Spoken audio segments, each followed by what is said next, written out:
అందరికీ శనార్థులు మంచిగున్నారులా. నేను వచ్చేసిన ఇవాళ సుతం జబర్దస్త్ వార్తలు పట్టుకొచ్చిన. ఇంకెందుకు ఆలస్యం, మొదలు పెద్ద వార్తలు చూద్దాం పారి.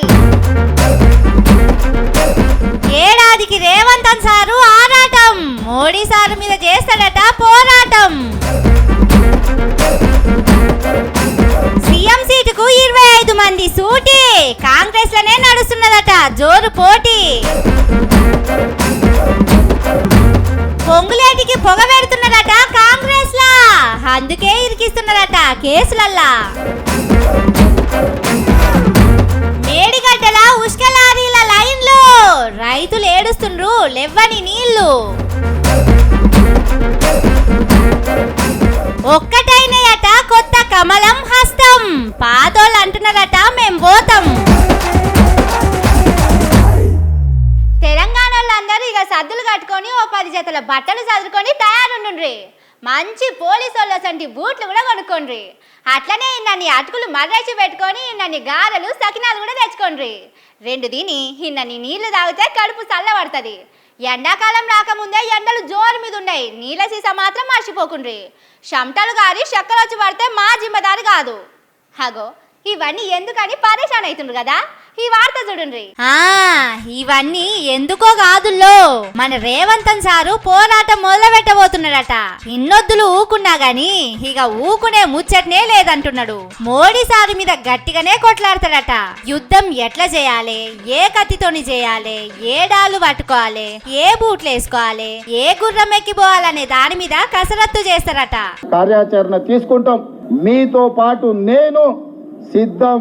అవసరం అనుకుంటే మోడీ మీద యుద్ధం ప్రకటిద్దాము. దేశాన్ని ఏలుతున్న మోడీ సారు మీదికి రేవంత్ సార్ ఒక్కడే యుద్ధానికి పోతే ఎట్లుంటది?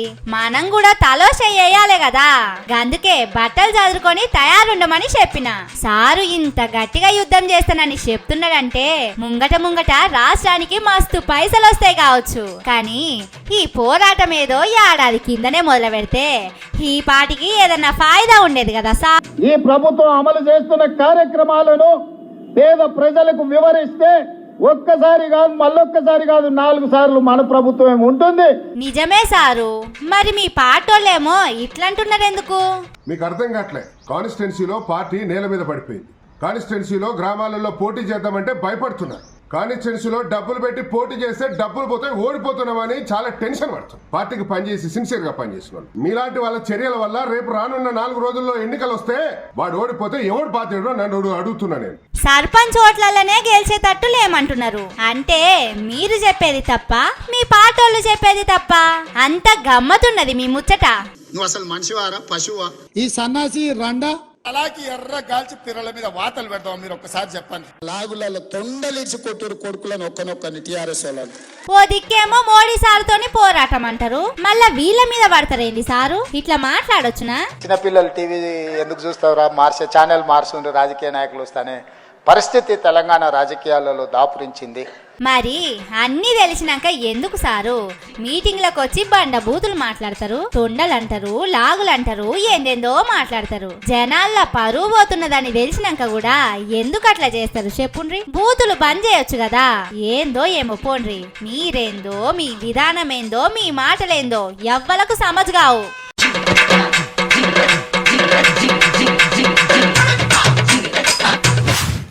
మనం బాగా ఇష్టపడి ఒక వస్తువు కొనుక్కొచ్చుకుంటాం. దాని ఎవరన్నా పలగొడితే ఎట్లుంటుంది, ఎంత బాధ అనిపిస్తుంది? వస్తువు 100 రూపాయలదైనా బాధ మాత్రం బాయిలకెళ్ళి ఊట లెక్కనే ఊరుకొస్తుంది. కండ్ల పొంటి నీళ్లు గారుతాయి. చిన్న వస్తువుకే అట్లుంటే ముఖ్యమంత్రి కొలుకే సూటి పెడితే ఇంకెట్లుండాలి చెప్పుండ్రి? రేవంత్ సారు గడియ రికాం లేకుండా రాష్ట్రం కోసం పని చేస్తా అంటే సారు కుర్సీకున్న నట్టు బొల్టులు వీకేసే పనిలా ఇంకొందరు ఉంటున్నారట. మొన్ననే 10 మంది ఎర్ర పతంగి ఎగిరేసి సారును పరిశాన్ చేసిండ్రు. ఢిల్లీ పెద్ద మనుషులని పిలిచి పంచాయతీ పెట్టినా ఎటూ తేలలే. ఎర్ర జెండా పట్టినోళ్ళు వెనకకు తగ్గలే. ఇంతల్నే car party Errabelli sir Revanth సారుకు గుండెలు అదిరిపోయే మాట చెప్పిండు. 25 మంది ఎమ్మెల్యేలు అబ్బర బిడ్డ తిప్పలే ఉన్నది కదా సార్కు.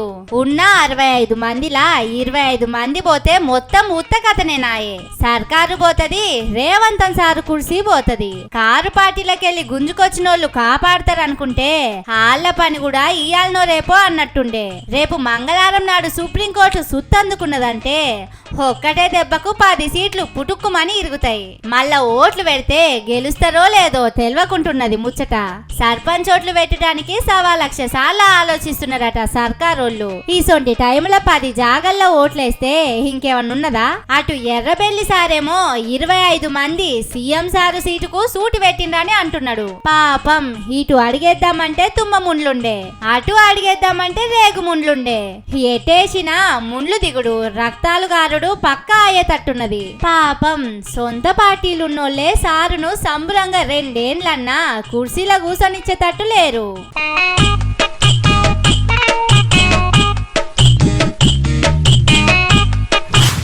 నేనే నెంబర్ 2 అని చెప్పుకున్న ఒక ఆయన ఇప్పుడు మొత్తం సైలెంట్ అయిందట. సడి సప్పుడు చేస్తలేడట. ఆ నడుమ ఓ పారొచ్చి బాంబులేసానని చెప్పిండు. అవి కూడా తుస్సుమన్నాయి. ఓ దిక్కు సారు బాంబులు తుస్సుమంటున్నాయి, కానీ ఇంకో దిక్కు నుంచి ఎవరో సారు మీద బాంబులేసనే ఉన్నారట. ఆయన ఎవరో అరుచుకుందాం పారి. ఆయన ఎవరో కాదుల్లో మన మంత్రి పొంగులేటి సారు. ఈయన బాంబులేసుడు సంగతి ఏమో గాని ఈయన మీద బాంబులేసేటోళ్ళు ఎక్కువ అవుతున్నారట. బయటోళ్ళు వేస్తే ఏందో అనుకోవచ్చును గాని వాళ్ళ పార్టీలు ఉన్నోళ్ళే వరుస పెట్టి ఇసుడుతున్నారట. పాపం సారుకు ఊపిరి తీసుకునే టైం కూడా ఇస్తలేరట. అప్పట్లో ఈడి దాడులైతే దాని నుంచి బయటపడ్డానికి సారు మస్తు తిప్పల పడ్డాడట. రేవంతన్ సారుతోని పైరోగు పెట్టించిండని బయటోళ్ళు మాట్లాడుకుంటుండ్రు. అటెనక అనిరుద్ రెడ్డి సారు ఇంకోటి వేల్చే. ఇప్పుడేమో కోడి పందాలు ఆడుకుంటా సారోళ్ళ మనిషి దొరికిండు. పొంగులేటి సారు మనిషి అక్కడ ఉన్నాడనే ముచ్చట తెలిసినాకనే పోలీసోళ్లను దోలిండ్రని ఇంకొందరు అంటున్నారు. కానీ భూమి మీద ఎవ్వలకు లేని తిప్పలు పొంగులేటి సార్కే వస్తున్నాయి. ఉల్లా నెంబర్ 2 అని చెప్పుకున్నోడు ఇప్పుడు 12వ నెంబర్ అని చెప్పుకుంటాను కూడా భయపడుతున్నాడట. కానీ పులి లెక్కుండే పొంగులేటి సారును ఇట్లా పిల్లి లెక్క మార్చింది ఎవలో తెలుస్తలేదు. సారు మీద గంత కోపం ఎవలకుండొచ్చును? వాళ్ళ సర్కారులా ఆయన మీదనే ఇట్లా చేస్తున్నారంటే జరంతా ఆలోచన చేయవలసిందే.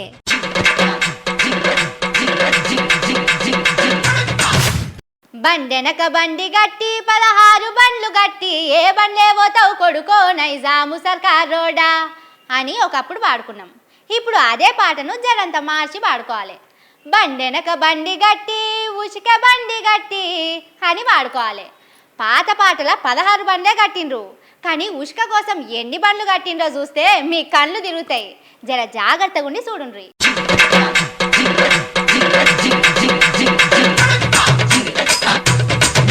1 2 3 4 5 6 7 8 9 10.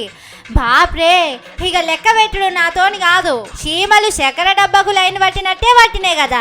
ఇవన్నీ ఏంటియో కాదు, ఉష్క లారీలు. కాళేశ్వరం ప్రాజెక్టుల బ్యారేజీలన్నిటినీ పడావు పెట్టి ఇట్లా ఉష్కెత్తుడు మొదలు పెట్టిండ్రు. పొద్దు లేదు మాపు లేదు, తెల్లందాకా తోడుతూనే ఉన్నారు. ఈడికే బ్యారేజీలు పనికి రాకుంటాయని అని మాటలు అంటున్నారు. మళ్ళా పోయి వాటి కిందనే ఉష్క తీస్తున్నారు. అంటే ఆ వీటిని మొత్తమే కూలగొట్టే కుట్ర చేస్తున్నారా ఏందని చూసినోళ్ళు అంటున్నారు. బ్యారేజీని బురదల కలిపినామంటే కారు పాటల మీద గట్టిగా బురద పుయ్యొచ్చని ప్లాన్ వేసిండ్రో ఏమో. కానీ ఒక దిక్కేమో నీళ్లు లేక రైతన్నలు గొడగొడ ఏడుస్తున్నారు. వీళ్ళేమో ఇక్కడ నీళ్లు అప్పుడు బంద్ చేసి ఉష్క తోడుడు మీద పడ్డరు. పుష్ప సినిమాల ఎర్ర చందనం లారీలు లైన్ పట్టే పట్టినాయి పోండ్రి. ఆ సినిమా చూసినాకనే సర్కారోళ్లకు ఈ ఐడియా వచ్చిందో ఏమో. ఎందుకంటే ఆంధ్రాల ఎర్ర చందనానికి ఎంత డిమాండో ఇక్కడ గోదావరి ఉష్కకు అంత డిమాండ్ ఉంటది. నీళ్లు ఇడిచిపెట్టి ఈ తీల ఉష్క తోడుతున్నారంటే సినిమాల లెక్కనే ఇక్కడ కూడా ఎవలకో పెద్ద పెద్దయే సోఫాలు అందినే కావచ్చునని పక్క పొంటున్న ఊర్లోళ్ళు మాట్లాడుకుంటున్నారు.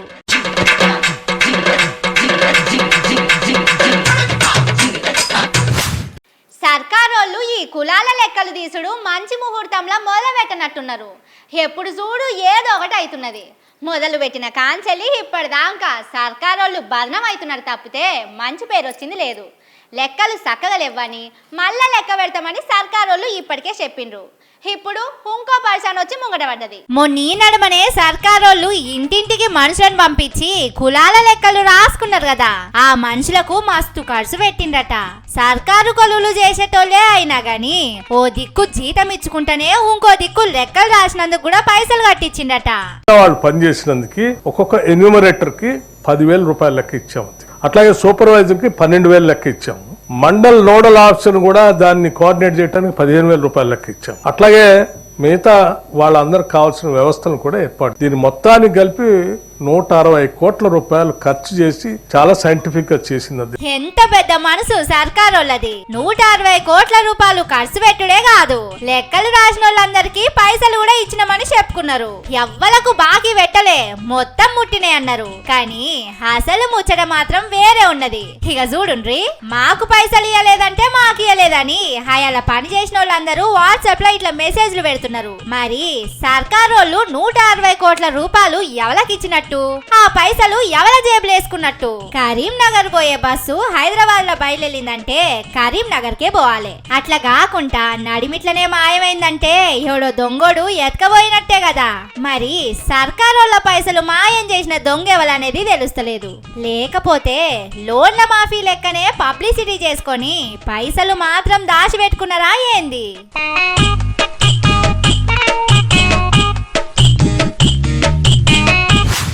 షెయి పార్టీ అంటే పువ్వు పార్టీ కోపం, పువ్వు పార్టీ అంటే షెయి పార్టీ కోపం. ఒగలంటే ఒగలకు అస్సలే పడది. పాము ముంగిస లెక్కనే ఉంటుంది ఫైటింగు. కానీ ఇప్పుడు మొత్తం మారిపోయిందట. నేను కొట్టినట్టు చేస్తా, నువ్వు ఏసినట్టు చేయన్నట్టే నడుస్తున్నదట ముచ్చట. మరి అట్లెందుకు అయింది? రెండు పార్టీల నడుమ ఏం నడుస్తున్నదో హర్చుకుందాం పారి. ఏసుకున్న రంగు వానకు ఏల్చిపోయినట్టే ఉన్నదట రాష్ట్రంలో రెండు పార్టీల పరిస్థితి. అసలు పోయి అందరూ కోసరోళ్లే వచ్చిండట.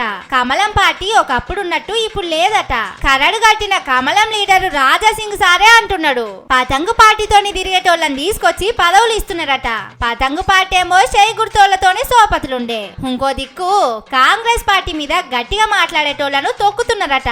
తెలంగాణ సర్కార్ కొందరు మంత్రులు మొత్తం దందాలు చేస్తున్నారని బీజేపీ లీడరు ఏలేటి సార్ అన్నాడు. 2 రోజుల్లో మొత్తం బయట పెడతానని నెల రోజులైనా పత్తకు లేకుండా పోయిండు. ఇట్లెందుకు అవుతున్నదని చూస్తే అసలు ముచ్చట బయటపడ్డది. ఏలేటి సారు కాంగ్రెస్ వాళ్ళ తప్పుల సంచి ఇప్పుతానని చెప్పంగానే వాళ్ళ పార్టీలు ఉన్న కొందరికి ఫీజులు కొట్టేసినాయట. కాంగ్రెస్ వాళ్ళ గుట్టు ఆయన ఎట్లా బయట పెడతాడని గల్లీ కాంచెల్లి ఢిల్లీ దాకా ఉరికిండట. దీంతోని ఏలేటి సారును ఎటో ఎల్లగొట్టిండని అంటున్నారు. 4 వద్దులు కనపడకుండా పోమ్మని చెప్పిండట. ఢిల్లీలోనేమో 2 పార్టీలు కుస్తీ పడతాయి, గల్లీలో ఈ సోపతేందో సమజైతలేదని పబ్లిక్ పరేషాన్ అవుతున్నారు. కానీ మన ఇంట్లో కట్కేస్తే మన ఇంట్లోనే లైట్ ఎలగాలి గాని ఇక్కడ కాంగ్రెస్ పార్టీల కట్కేస్తే బీజేపీలో ఎలుగుతున్నదట, బీజేపీలో కట్కేస్తే కాంగ్రెస్ లో ఎలుగుతున్నదట. పాపం హైదరాబాదులా బీజేపీని నిలబెట్టిన నికార్సైన కార్యకర్త రాజాసింగ్ సార్నే పరేషాన్ చేస్తున్నారంటే కమలం పార్టీలా నిజంగానే ఏదో అవుతున్నట్టే కొడుతున్నది.